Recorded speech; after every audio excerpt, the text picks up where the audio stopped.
corner. Behind that, you have Tyreek Jones and Matthew Jackson, who are guys that they... Yeah, it's Amani Hooker and Kevin Byard and a bunch of who.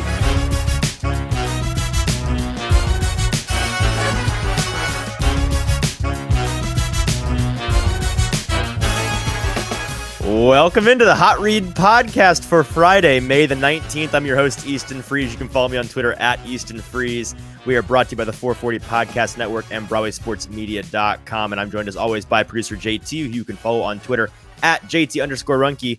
JT, how are you? How was your week? I'm great. And, you know, I love producing this show, mostly because right before this, I had to go back into our rundown and tell you that today is in fact the 19th when you have it as the 18th. When you and your dates, record man. shows the day before they get published, my brain just looks at the date in the corner of my computer and I say, that's the date. Let me throw it on there. But that's why I have you around here, so that I can keep my head on straight. And you're really the unsung hero of this show, is what you're asking for here, right? The high five that's what the people are asking. Is that what the streets are saying? The streets are saying that. So, well, today we got a million little things to talk about. We're getting into the portion of the year where we are not running out of content, but the content is growing thinner and thinner. And so we have some things kind of on the back burner for when there's truly nothing to talk about in June and July. We're not quite to the point of getting into that yet, because there is just a tiny little IV drip worth of NFL content for us to talk about.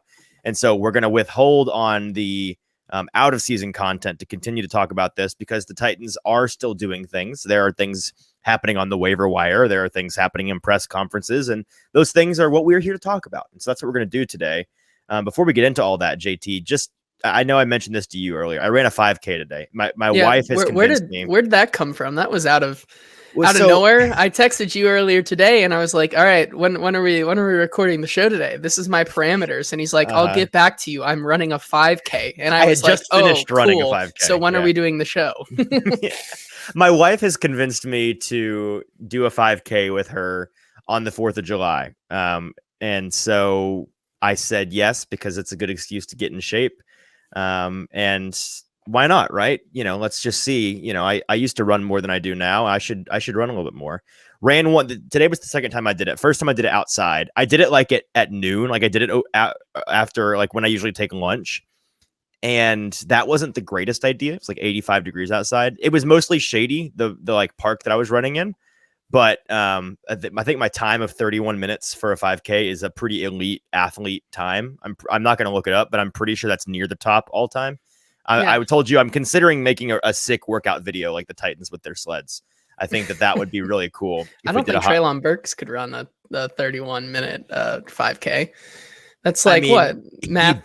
He bet. It's 10 minute. It's like a 10-minute, 20-second mile time. Which you haven't beat by a long shot. You are just the peak athlete. For the Titans' sake, I really hope not. I really, really hope not.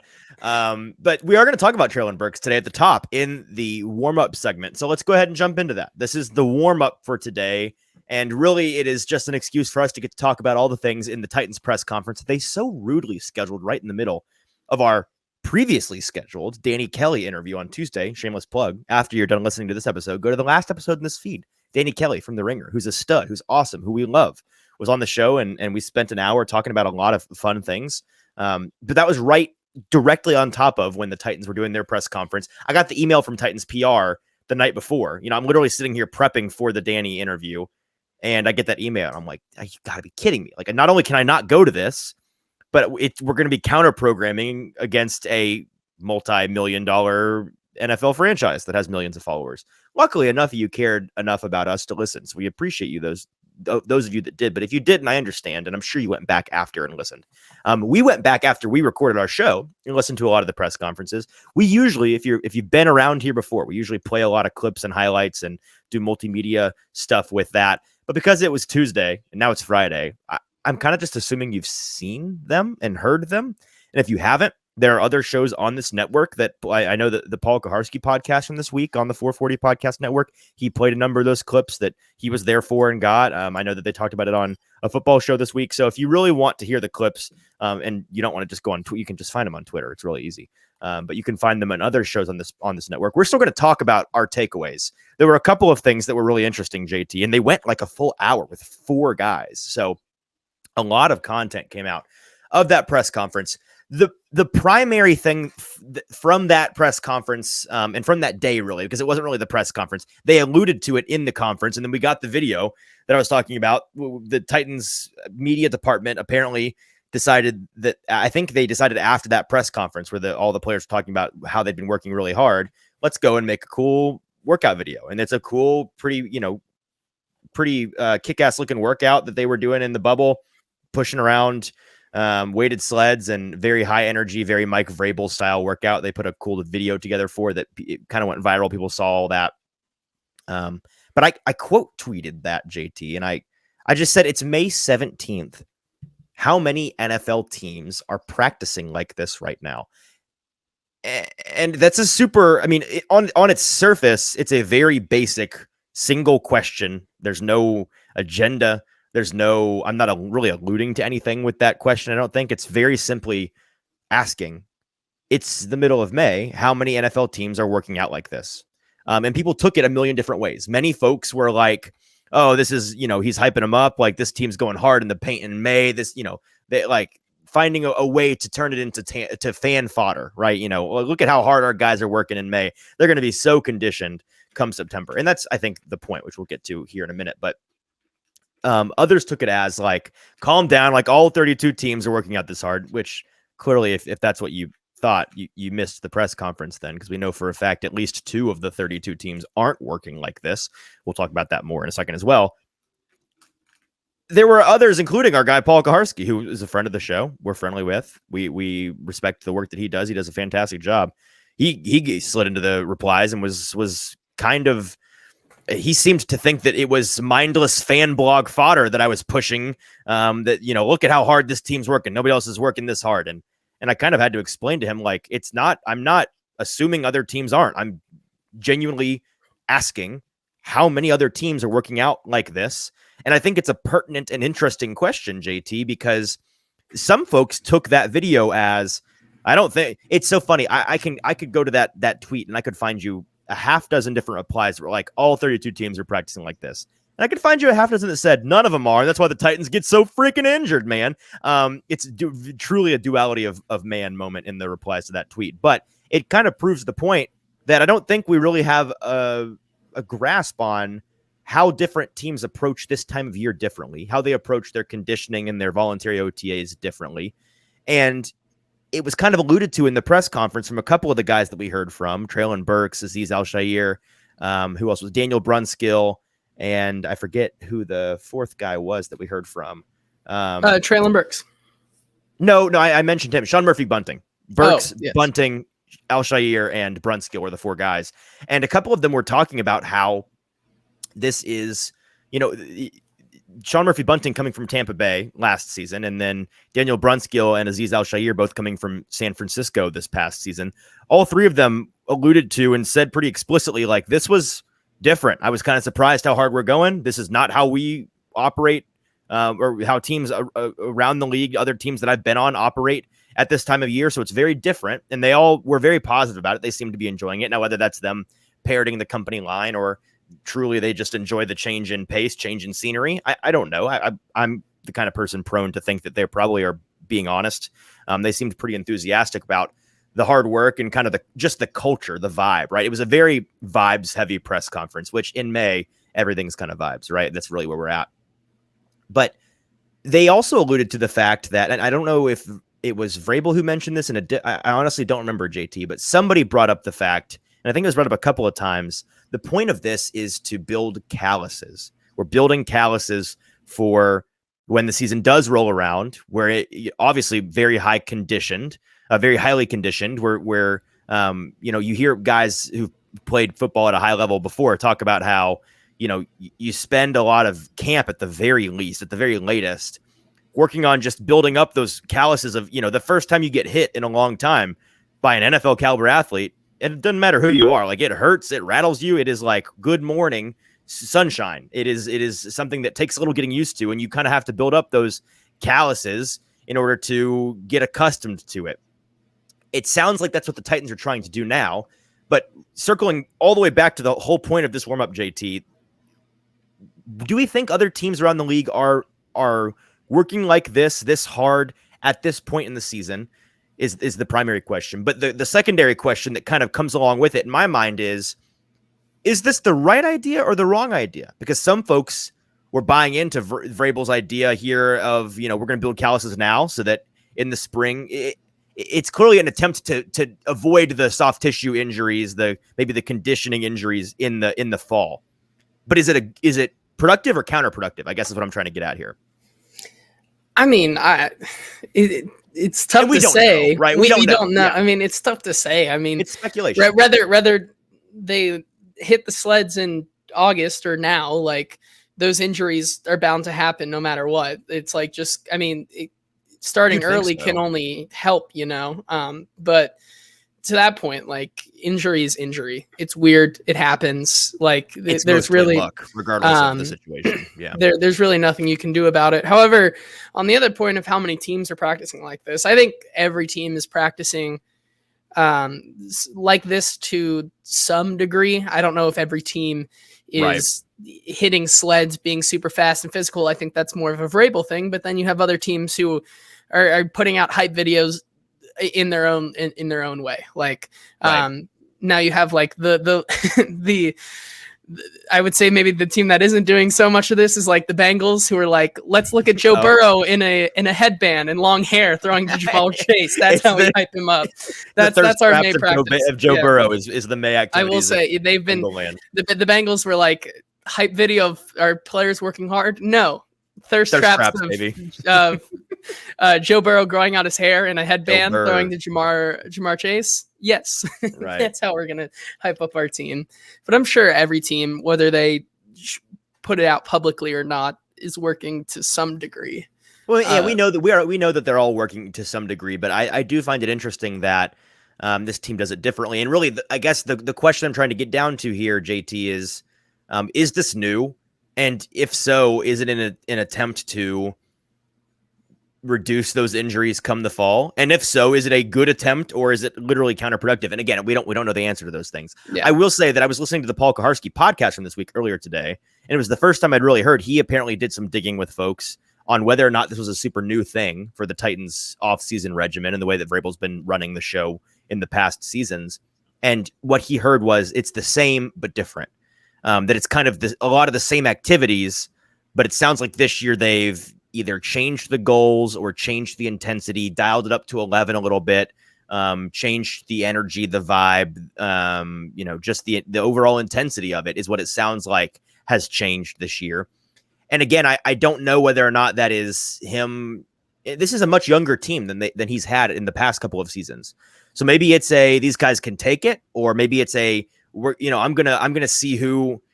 I'm gonna see who. There's a funny soundbite that I hear all the time from Mike Tomlin from years ago from a training camp where he's like, I'm gonna see who I can get to quit today. I'm gonna see whose spirit I can break today. Like coaches, you have to kind of be that way, especially when you're trying to whittle down a 90-ish man and roughly 100 guys down to half of that for a 53-man roster. You got to figure out who's got the dog and who doesn't. Who's that guy that you want on your team through thick and thin, who you want to be in the trench with and who you don't.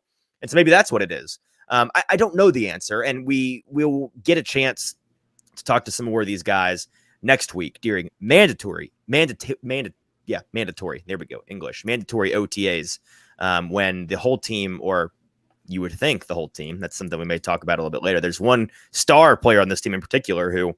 It's going to be very interesting to see whether or not they are here next week or not. But I did find that interesting. And it was funny how that simple question led to 10,000 different ways people took it.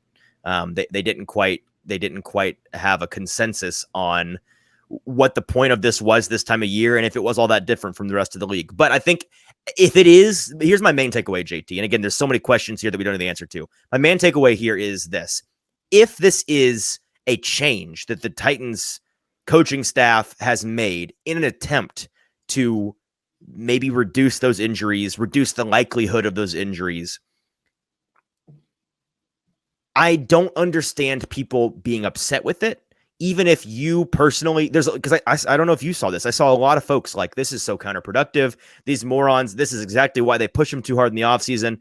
These guys, you're going to wear the tread thin too early, too quickly, and this is going to lead to more injuries. And this is why the rest of the league isn't acting this way, which, again, they don't really know if the rest of the league is acting this way or not. I don't understand being upset about them doing that, if that's truly what this is, because for how many months in a row, how many years at this point have Titans fans been clamoring for the Titans to do something? Fire the strength and conditioning guy, fire the trainers, fire the medical staff. Like, something has to be wrong here with the injury situation. If that's what this is, them trying to address the injury situation, you have to give them a chance to try. If they're wrong, if what they do is counterproductive, then be upset when it's counterproductive. But until we see the fruits of their labor, whether they are ripe or rotten, we can't, I don't think it's fair to really make an assessment or make a judgment on the way that they're going about it. And respectfully to all of the internet bozos out there, I trust professional strength and conditioning folks to put together a offseason regimen more than I trust you. Now, maybe these particular strength and conditioning guys suck. We really don't know based on the past couple of seasons. But even if they suck, I still think that they know more about what they're doing than you do. So with that, we can move on to just a couple of other notes, JT, from the press conferences, which I didn't even ask you. I'm assuming you caught wind of bits and pieces of those things in the time between Tuesday and now. There were a couple of things that stood out to me. Did you in fact catch a couple of things? I was going to say that, like, I was catching bits and pieces of the Treylon Burks interview as we were doing a live show with Danny Kelly. Yeah. So we talked about that a little bit. Multitask extraordinaire, baby. Talking about that during the show on Tuesday, but yeah, bits and pieces here and there. The main guy, and this is always going to be the case just because of the nature of his position and his star power on this team, or the projected star power on this team. Treylon Burks was the biggest of the four guys that spoke, and had a lot of, it was a very, very positive, maybe his best press conference to date with the Titans. We flash back to a year ago at this exact same time, and Treylon Burks was not able to even finish rookie minicamp practices or OTA practices because of his asthma and because he literally couldn't breathe. There was conditioning issues there, and it freaked a lot of people out. Obviously, that was kind of the low point, and it all trended upwards for him from that point. But he was talking about in his press conference, and kind of the main takeaway was that he has been here the entire offseason, and the intention of that is he's trying to do everything that he can to be as conditioned as possible, because he does have asthma. I mean, there was a conditioning issue there, but also he has asthma. There's a medical condition and it's his responsibility to, as an NFL athlete that's getting very, very highly compensated. There's an element of don't care, figure it out. Like, this for yourself, so get it under control. And that seems to be the approach that he has taken this offseason by sticking around in Nashville, trying to get that Nashville heat and humidity in his lungs so he can get out there and practice and get acclimated to that. Now, JT, you and I have been here around town. Like, he's not really gotten that effect until the last week or so. It's not really gotten summertime muggy and hot until just recently. But still, I think being around here, being with teammates, being able to practice in and around the Titans facility is a good thing for a guy who, if he doesn't have a big year this year, the Titans are probably going to be in a decent amount of trouble. There's a lot riding on unfairly so, but there's a lot riding on the shoulders of Treylon Burks to make a second year leap. And I'm curious if you had any thoughts on this, JT. Mike Herndon brought up a quote that I've heard a number of times because it's been out there for a while, but from Logan Ryan, former Titan. I think this was on Good Morning Football months ago, unrelated to this, but he had a quote talking about how, and I think the topic was, how is Cooper Kupp so good at separating in the NFL? Because JT, do you know what his 40 time is, Cooper Kupp? If you had to take a guess. 4.54 maybe. He's a 4.6 guy. And so the question, and I think this was around that year where he had like 2,000 yards on, didn't he? I think he broke a single season receiving yards record. He came close. Did he? Okay. So, but he had 2,000, I think. Yes. And the question was like, how does this guy, kind of a slot only guy, obviously not a burner in terms of speed, how is he able to get so much separation in games. And Logan Ryan's quote was about how a well-conditioned 4-5 guy is ultimately really faster than a poorly conditioned 4-4 or 4-3 guy, because by the end of the game, that 4-4 or 4-3 guy is second wind, and he's 4-8, 4-9 guy. The well-conditioned 4-5 guy is a 4-5 guy in the first, second, third, and fourth quarters, because he's got the conditioning. So that's just his top speed is always available to him. That's something that I think the Titans are working on, but I think it's something that also Burks is clearly working on it. And his quote was that he feels faster because he can breathe. He feels better because he can breathe, which relatable. I feel better now because I can breathe. Unlike earlier when I ran my 5K, couldn't breathe the whole time. It sucked. But I do think that's a good point. And it's something that if you're looking at this Titans team and you're like, oh, this offseason, they've been talking about wanting to get speed. They didn't really get any speed. Well, they got guys that have a lot of quickness. And so being quick off the ball, there's an element of speed there. And then if they're an exceptionally conditioned team in the regular season, then they actually have added speed, right? Yeah, I think so. It's definitely important for Treylon to feel better about going into the season. I think that was also something that may have hindered him last season, kind of being that the first new guy on the block, having all these questions about not being able to finish a practice. He's surprisingly, despite this being his second year, one of the tenured guys in this room, someone that is going to have to lead this room. So being able to come in and be conditioned before training camp even starts, I think is a huge plus for him to get the season started off on a good note. Yeah, and you mentioned being tenured. It is fun. I saw this the other day, very random. The new receiver, what's his name? Chris Moore from Houston, the Titans added. He's 30. NWI is like 26 or 27.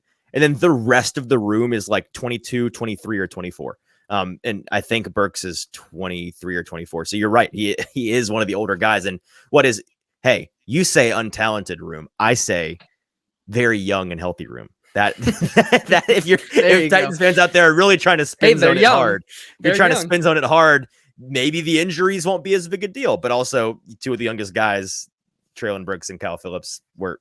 Yeah, anyways, they dealt with injuries.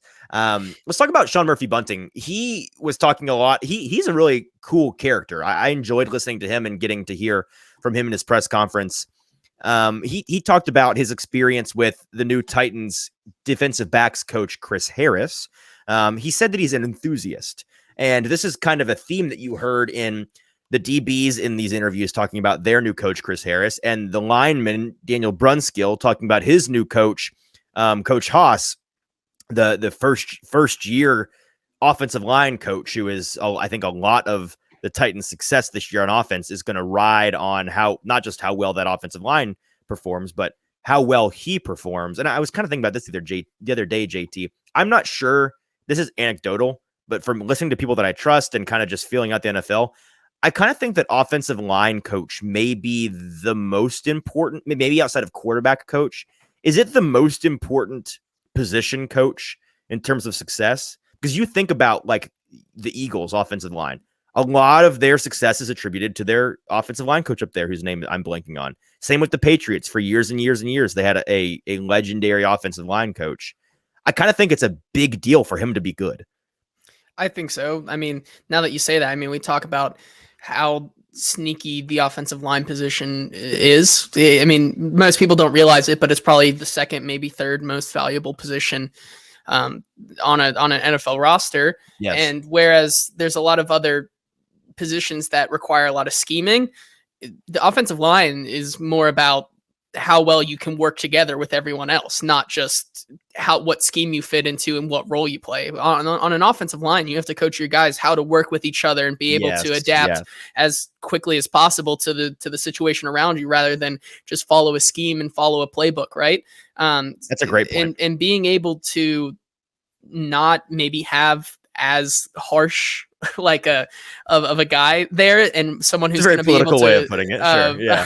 A guy who's going to maybe cooperate a little bit, and maybe cater to a little bit of needs of the older veteran guys is probably a breath of fresh air that they need. Are you saying the former line coach for the Titans was maybe the John Robinson of offensive line coaches in that way. Maybe not the. I mean, not it the can be best inferred. Collaborator. It can be it can be inferred. I mean, I'm getting Vietnam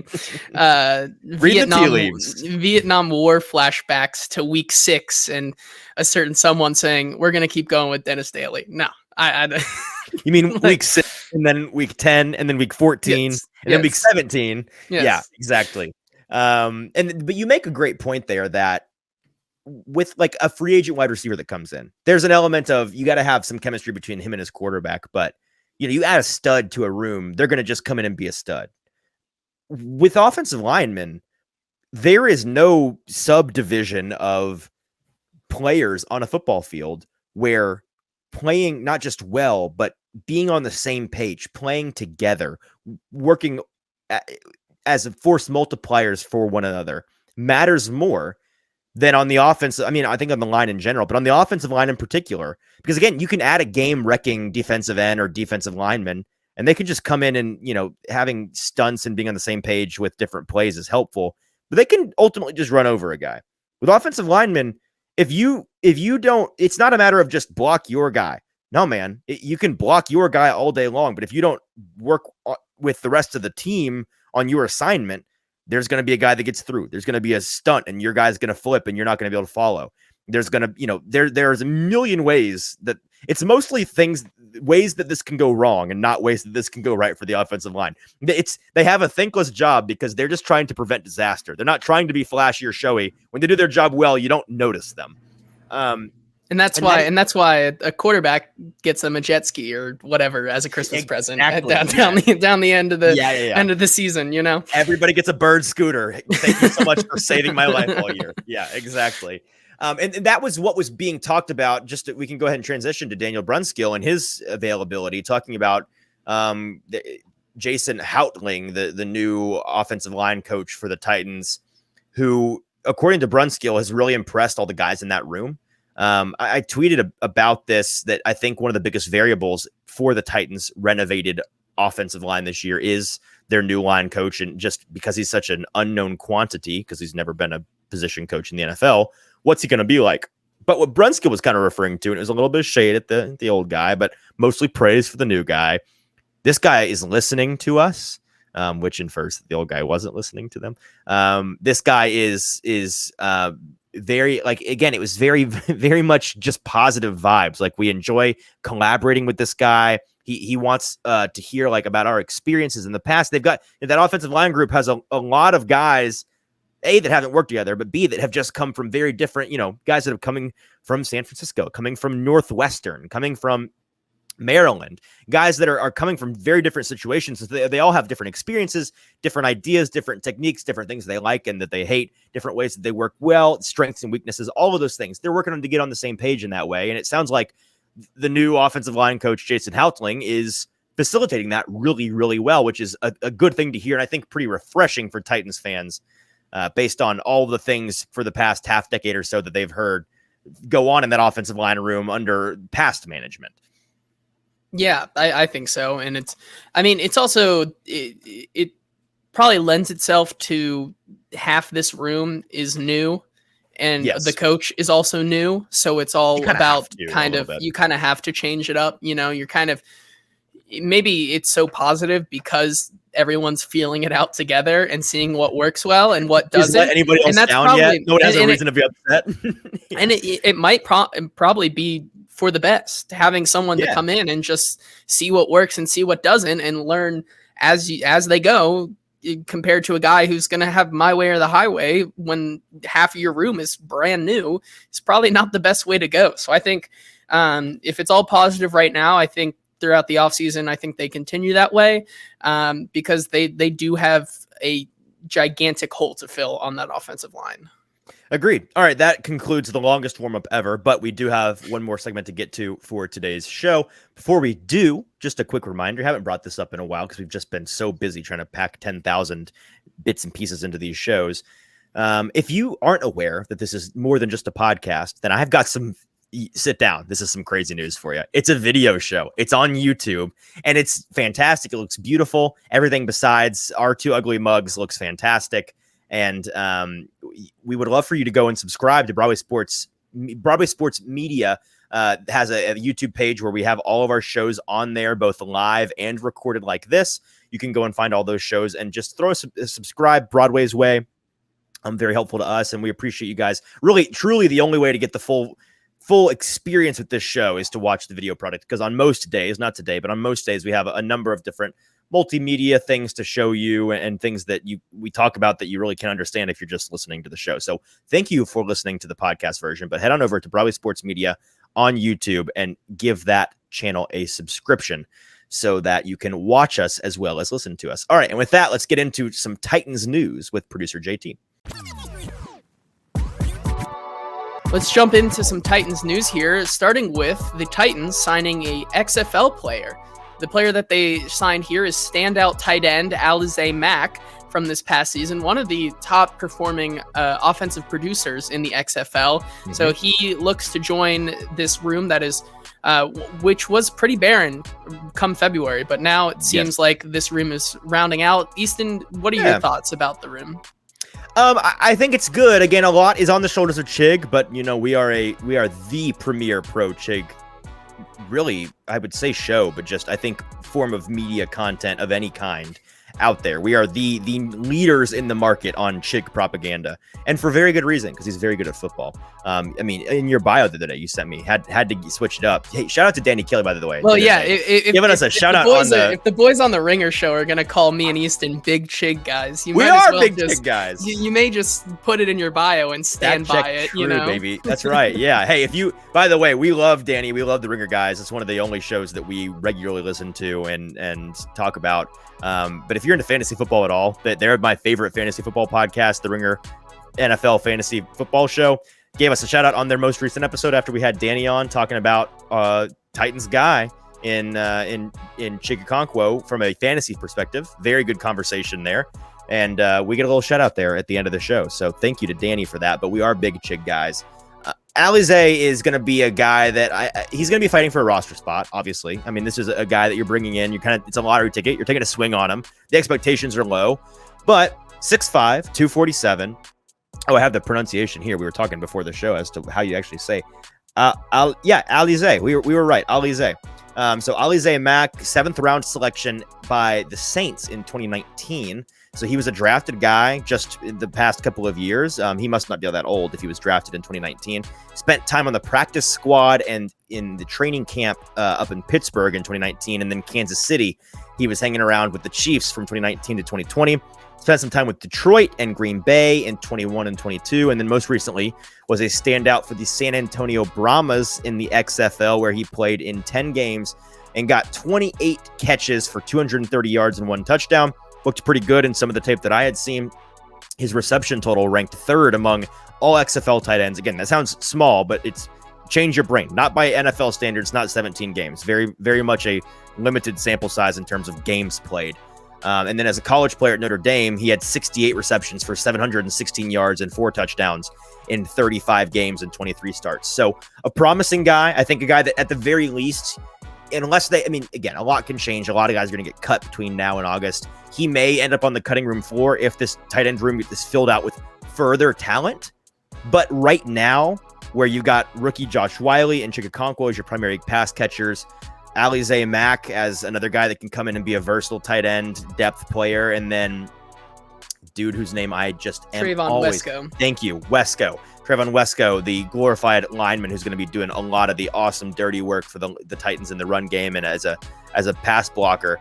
If it's those 4 guys right now, and I believe off the top of my head it is, nobody else really of note locked into the roster, I would say Mack has a decent shot of making the roster, especially if he looks good in camp, and I'm excited to see. I'm guessing we will see him next week at mandatory OTAs. Yeah, speaking of that, mandatory OTAs are next week, so It'll probably be the last chance to see the mostly full team being there before camp starts up later in the summer. Easton, you'll be there next week, correct? Covering the everything for the Titans. What are you looking forward to seeing out of the Titans next week? Yeah, super excited. Hoping it's going to be a better thing to be at the Titans facility for than rookie minicamp, because it is very restrictive and there's a lot of learning curve going on. Rookie minicamp, of all the things you go to, is kind of the most pointless during the year, but it's necessary. It's next Tuesday when I'll be there, the 23rd next week. Starting at 11, we'll get to talk to both of the coordinators for the Titans. So new offensive coordinator Tim Kelly and then defensive coordinator Shane Bowen will be available around 11. And we'll speak to them, and then they'll have practice from noon to around 2. And then we'll have a couple of players available at the podium afterwards. Not sure who that will be yet, but excited to talk to whoever they offer up to us. And then we'll talk to Mike Vrabel as well, as always. So a busy day next Tuesday. I'm not sure what our show schedule is going to be. On Monday, we may have a show, may not, may end up making it a Tuesday show so that we can talk about what went on at OTA. Certainly we'll have a midweek show if we do a Monday show. We won't wait till Friday to talk about all of this. But excited to see a lot of the team there. Excited to see who all may not be there. And this is really alluding to what I talked about earlier, JT. The guy who it's going to be really telling as to whether he is in attendance or not, because he hasn't been so far for voluntary OTAs, where the Titans currently are in the schedule. It's Kevin Byard, star safety, really the primary leader in the locker room of this Titans defense, along with Jeffrey Simmons. We talked about it a couple of times throughout the offseason, and it keeps getting put on the back burner because, frankly, it's on the Titans' back burner. It's not something that they have been working really, really hard to get done as soon as possible. But Kevin Byard on the books for this team, his cap hit this season, I believe, is in the $19 million, or not, maybe not cap hit, but total cash. Fact check me on that, JT. They're paying him a lot of money, both in his cap hit and the cash due to him this fall. And yeah, I found his numbers here. His cap hit for this upcoming season is $19,623,000. So he is the second highest paid player on this team. Yeah, and that's a massive cap hit for an aging safety who is playing good ball, but you simply can't have that on the books for a guy at that age, at that position, at that figure. $19 million is a lot of money on the cap, especially for a team that's kind of cash cap strapped right now. Say that 5 times fast, but they have to do something. Whether that is, ultimately you could cut Kevin Byard, which I don't think that they have any intention of doing. You also could just ask him to take a pay cut, which they have seemingly done, and Kevin Byard has respectfully declined for good reason. Listen, he's like the only guy on this entire team in the past 2 years that does not get hurt. So right there, check. He's been playing really good ball. And he is the model for what they want in a leader and a teammate. He is constantly parroting the company line. He embodies Tennessee Titans Mike Vrabel culture, the culture he's instilled into that locker room. So he's really the teacher's pet here. There's nothing wrong with this guy besides he's getting a little bit old, but there's nothing else you can say. This is why you should take a pay cut. So he said no, and for good reason. Why should he? They've got to figure something out. They can just add years from what I understand. They can just finagle his contract so that the cap hit goes down and they extend him further. But then that becomes a question of how much do you want to dedicate to a guy he's in his 30s. He's on the wrong side of 30 for sure. He's getting older, and just analytically, he's bound to fall off a cliff eventually. Per the odds, whether he does or not is yet to be seen. Yeah. Kevin Byard he's 29 right now. He will be 30 to start the season. Sorry, Kevin, I'm adding years for no reason. You will be 30 this year, which is the only thing that they can knock you for. I think that they ultimately get something done, JT, where they extend him or finagle the contract in some way, some fake numbers here and there, add some void years, add a couple of years at the end where you can push the money, backload it, whatever it may be.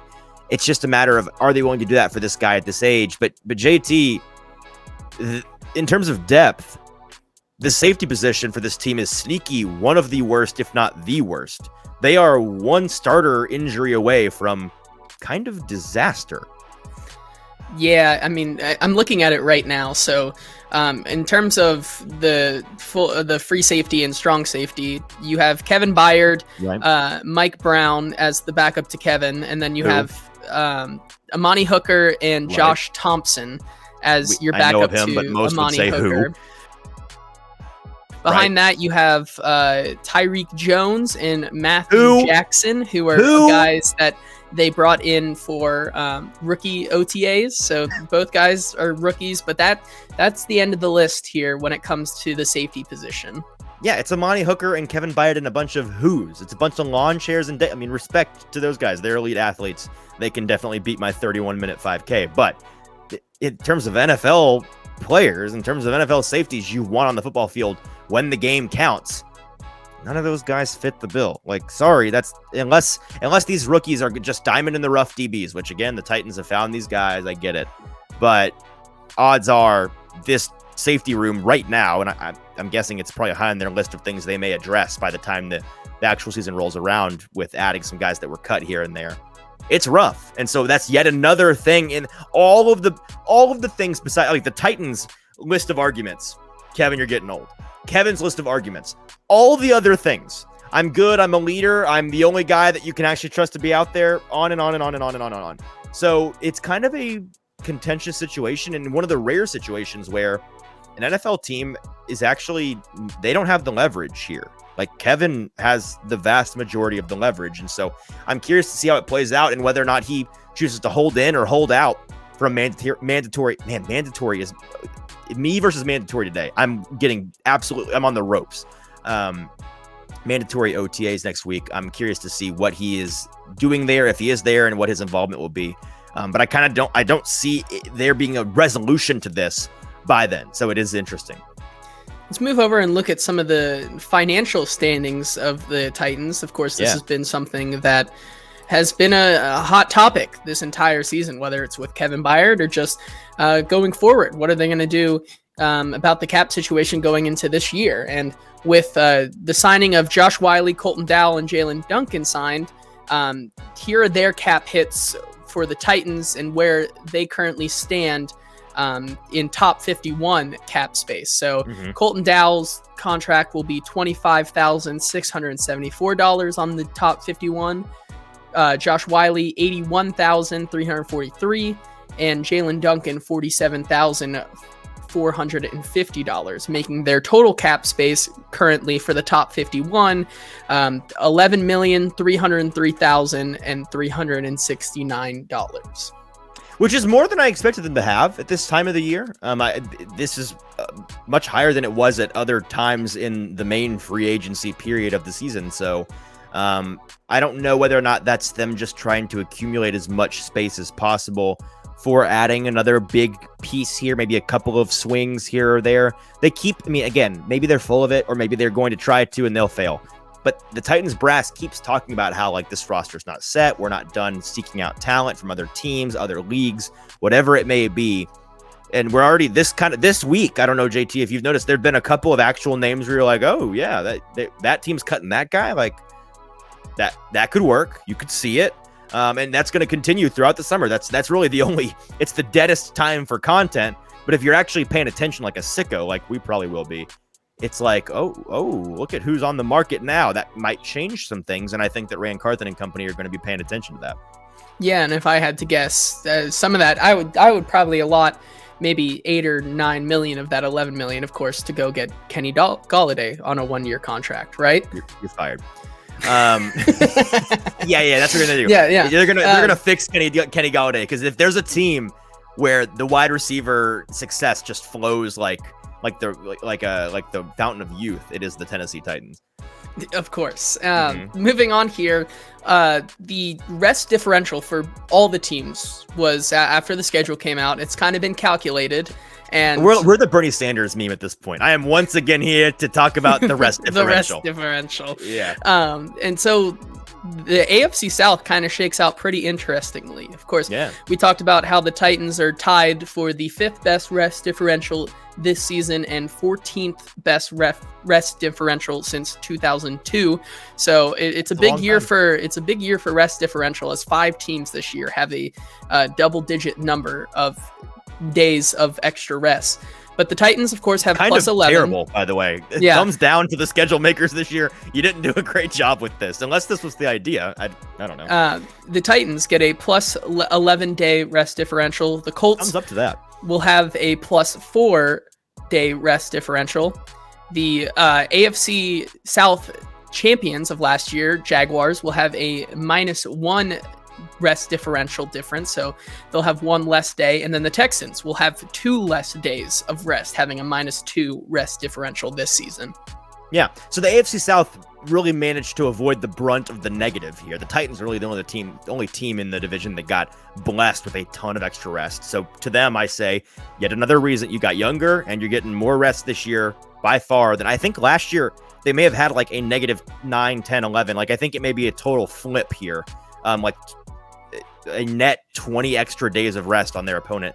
That's a big deal. And it's a big deal for a team that has simply just, God bless them, cannot stay healthy the past 2 seasons. They don't really have a great excuse in the rest department to not stay healthy.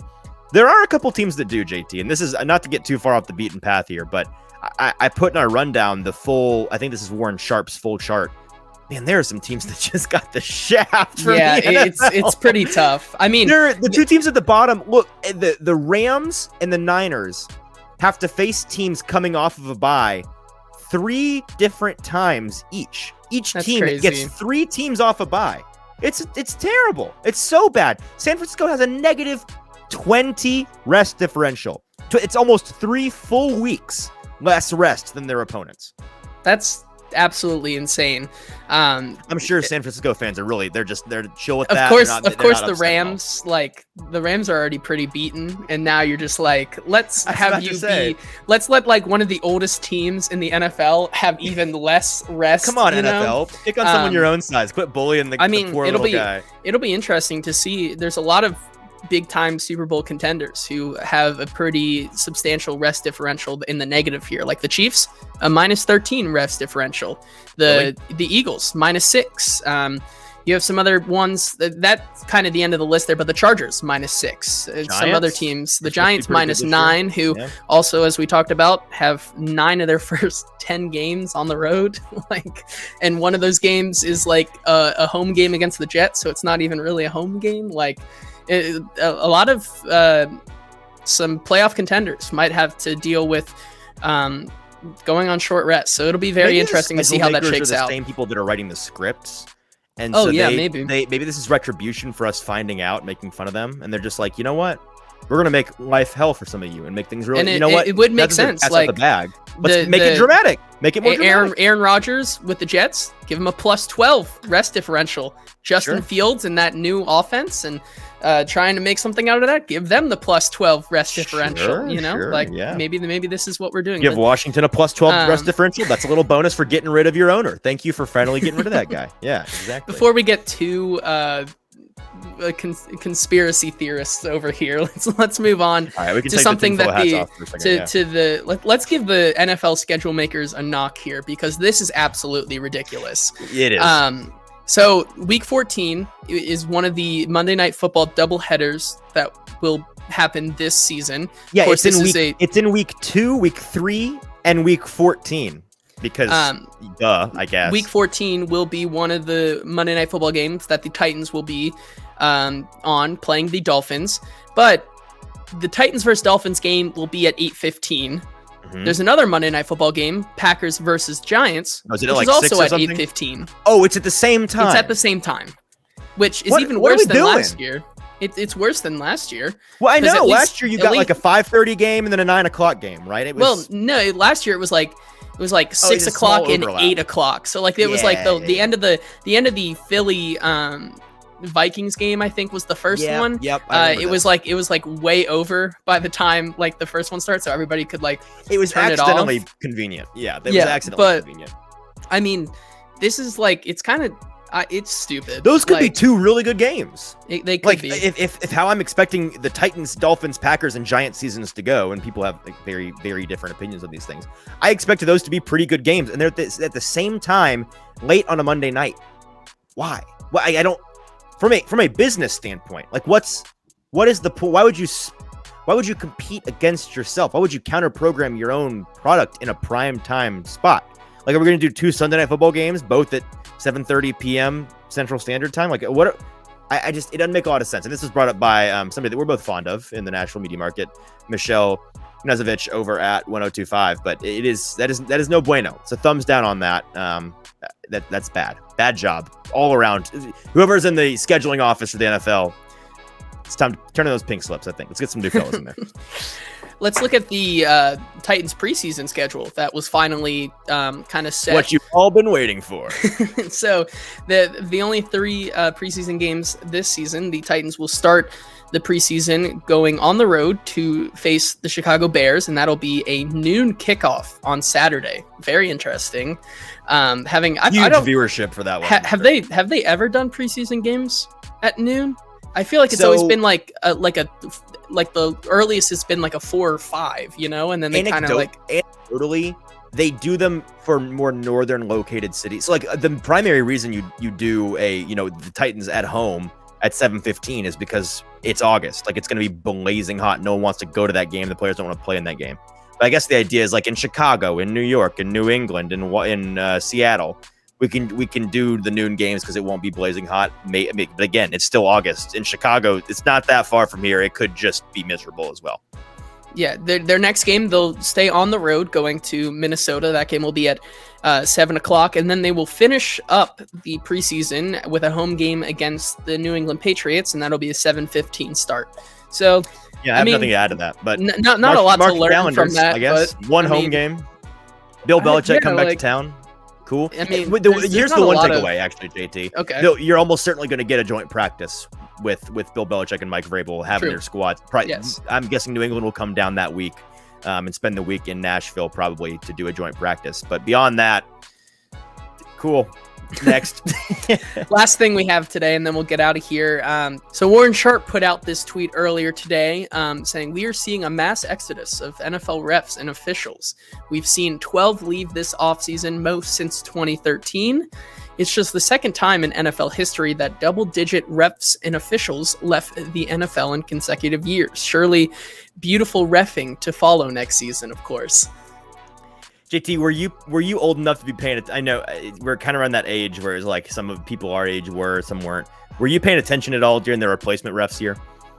A little bit, maybe. That was like the first season I started paying attention to the NFL. We're young folks. Yeah.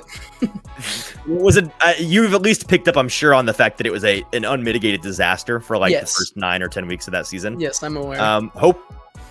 I don't know how to feel about this because on one hand, I need to know who they got rid of. There's a handful of referees like that. Looking at you, Hockey, looking at you. I'm blanking on the other guys, but there's a handful that I can't stand.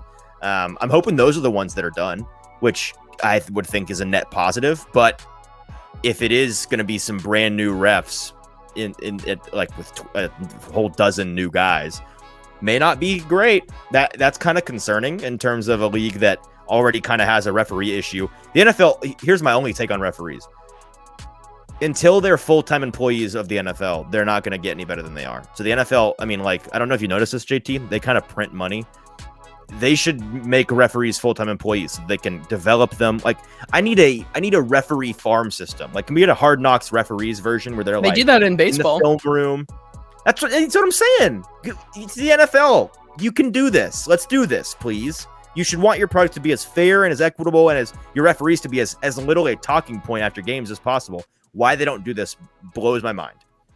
And that's going to be it for our show today. All right, that's producer JT with the news. And like you said, that is the end of our show today. A couple of things before you go. Please wait, don't click away. Reminder, Danny Kelly of The Ringer was on the show on Tuesday. So that should be the last episode in this feed. Go listen to that. It's really fantastic. Danny's hilarious. And he's also really insightful. He knows what he's talking about. So go and listen to that episode. I know JT and I had more fun with that one than maybe any other show in the past month or 2 or 4. It was a ton of fun. And then we also had a rookie mini camp recap episode on Monday this week. So that's another show this week. We had another 3-show week this week. Go and listen to those 2 shows. They both still, it's the beauty of this time of year, JT. You don't have to be right on top of the shows because what we say today is probably relevant a week from now, probably relevant a month from now. And hey, how about give it up for 3 shows in a row under an hour? Wow, we're really changing Easton Freeze this offseason. Give it, or it's just the offseason, and I'm just going to come back with a vengeance in August. We'll see. We'll see. We'll see. No. But maybe I'm trying my best to be as streamlined as possible. Make sure to follow the show on social media. Another thing we haven't really shouted out, but you can go on Twitter, on Instagram, on TikTok at Hot Read Pod. Really easy. caps, no caps, you're going to find it. At Hot Read Pod, you can find the show account there to find clips of the show, programming notes, links to shows, all the things that you need are over there at Hot Read Pod on Twitter, on Instagram, and on TikTok. So give us a follow. Very appreciative of that. And then, hey, do us a favor. Subscribe to the show. Leave a 5-star review. JT, we've not checked the reviews in a while. Before our next show, I vow we will check the reviews to see if anybody has turned any in. But please leave us a 5-star rating and then a review. You can write whatever you'd like in the review box. We will read it on the air. I wouldn't use profanity because I think Apple and Spotify I think they flag those and then we can't see them. But other than that, be as funny or as crazy or as congratulatory as you'd like. If you want to throw your socials out on there, we will give you a follow. We'll tell our hundreds of listeners to give you a follow. But it's very helpful to us for the algorithm and all these things that are frankly over both of our heads. We just know it's good. So please go give us a 5-star rating and a review. If you listen to the show, just scroll to the bottom of the feed on Spotify or Apple, wherever you're listening. Or if you're on YouTube, throw the video a like. That works as well. And give us a 5-star review. I would consider it a personal a personal favor. So I appreciate that. And with that, JT, we'll be back again. Not quite sure if we'll do a show on Monday or on Tuesday, but I expect one in your inbox at the beginning of next week, and we will talk to you then about all the things going on next week. I already know we've got a guest next week who wrote an article this week that I think is very entertaining. So we'll talk to him a little bit about a little Will Levis deep dive that he did that I think is going to be enlightening to some. And then we'll have, of course, the mandatory OTAs to talk about. And then I've got a couple of takes that, JT, I've been floating them with you. I've got a couple of takes. I've got them locked and loaded in the chamber, just waiting for a show where I'm like, what do we want to talk about today? I'm going to fire those off eventually, and you're not going to want to miss them because they are going to make you probably mad. So we'll see how that goes. Until then, for producer JT, I'm your host, Easton Freeze. This has been the Hot Read Podcast. Have an awesome weekend. We'll talk to you next week.